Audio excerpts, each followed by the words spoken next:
bien bonjour à toutes et à tous et bienvenue dans un nouvel épisode de l'Instant Pêche. Aujourd'hui nous allons parler du brochet dans toute sa splendeur. C'est parti.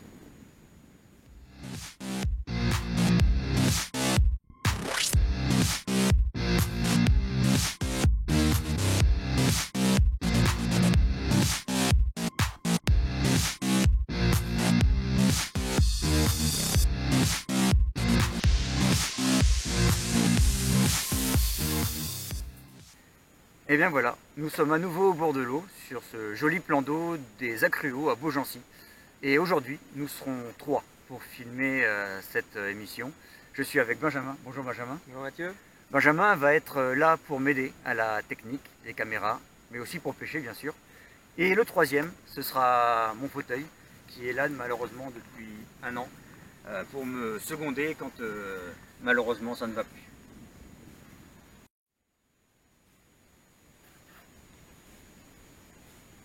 Je vais vous présenter le matériel avec lequel je vais pêcher aujourd'hui. On commence par le leurre cuillère, le spinnerbait. Le leurre cuillère, c'est une évolution de la cuillère et je l'ai monté avec un hameçon chance. Les poissons sont un peu frileux, on est au mois de décembre, ils ne sont pas très réactifs. Donc s'ils prennent du bout des lèvres, peut-être que cet hameçon-là me permettra de faire une touche. Mon deuxième leurre, c'est le leurre souple. Ici, c'est un Duck Fin Shad Daiwa. Il est non armé car on peut le monter de deux manières, soit en tête plombée, soit en hameçon texan. Pour trouver ces manières de monter sur mes tutos sur la chaîne. Le troisième leurre, c'est le leurre dur ICBM de chez River Toussy. En blanc, il tranche avec l'eau qui des fois est un peu teintée, voire même si l'eau est claire. L'avantage du blanc, c'est que c'est une couleur naturelle, ça passe partout. Pour ce qui est du matériel, aujourd'hui j'utilise ma canne Daiwa en 2,40 m, tournament AGS. C'est une canne qui est en carbone complet, car même les porte-anneaux sont en carbone. Et pour le moulinet, c'est un Caldia 3000 monté sur de la tresse en 14 centièmes pour pouvoir tenir les plus gros poissons et j'espère faire une belle touche et un beau brochet. Il est temps de passer maintenant à celui qu'on veut pêcher, le brochet. Je vais vous le décrire en quelques mots.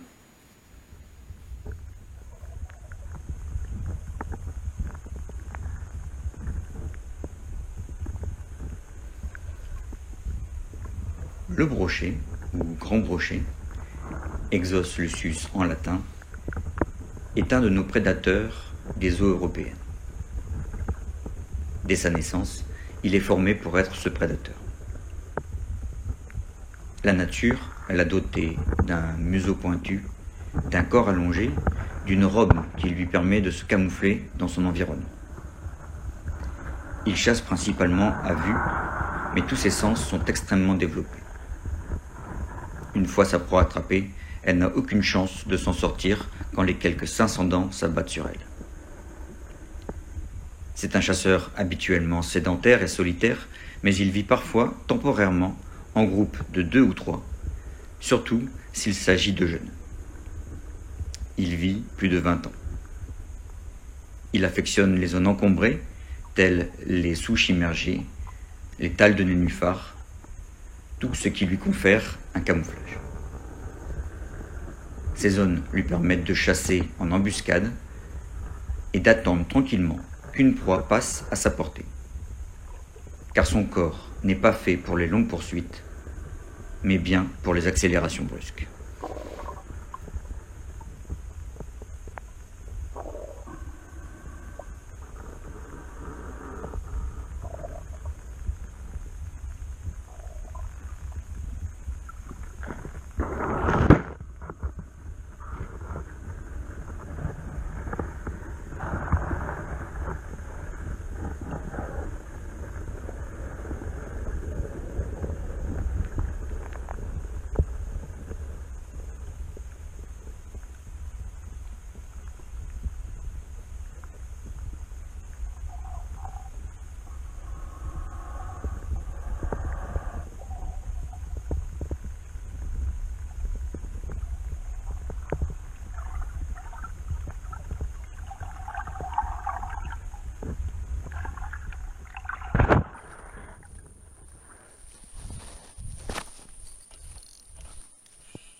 Alors aujourd'hui, nous avons un invité, c'est Thierry, qui est président de l'association de pêche de Beaugency.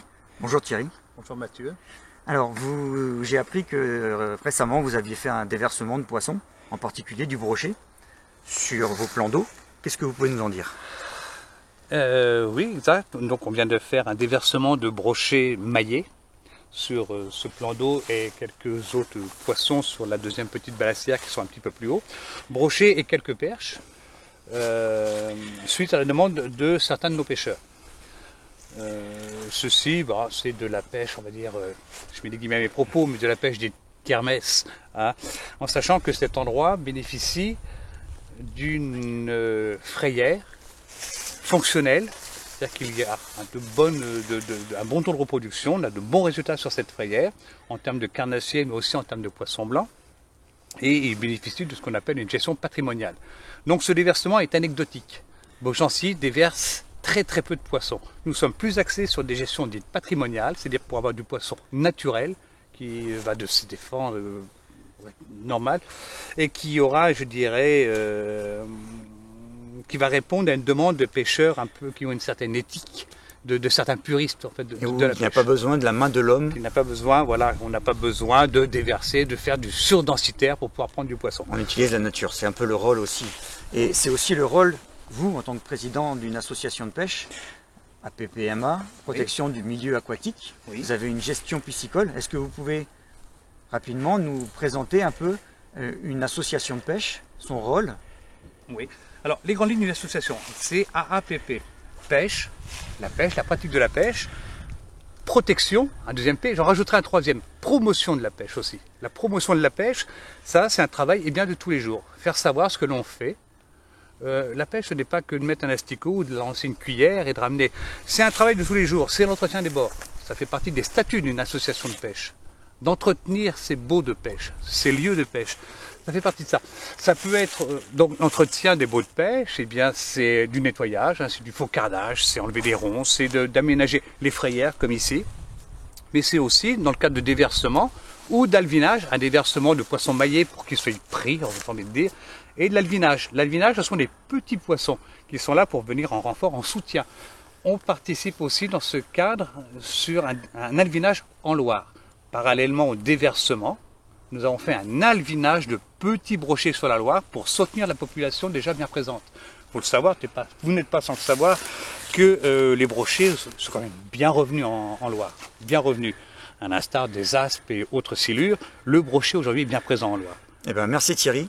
Une chose que je voulais préciser, c'est que quand on prend une carte de pêche, on plébiscite une association de pêche. C'est-à-dire que quand on devient propriétaire d'une carte de pêche, on adhère à une association telle que la vôtre, ou toutes les associations qu'il existe dans tous les départements de France. Absolument.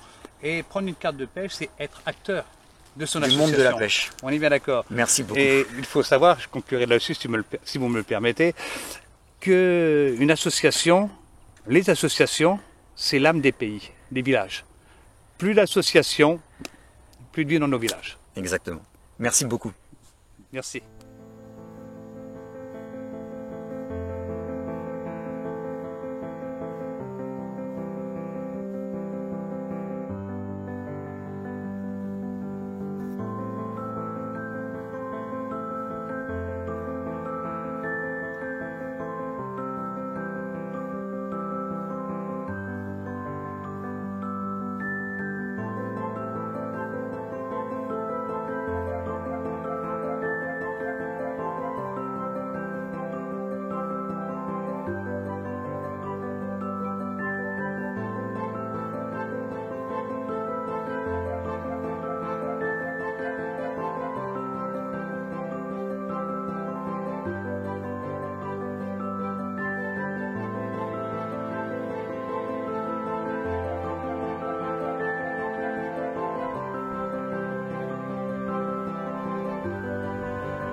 bien voilà, cette partie de pêche se termine.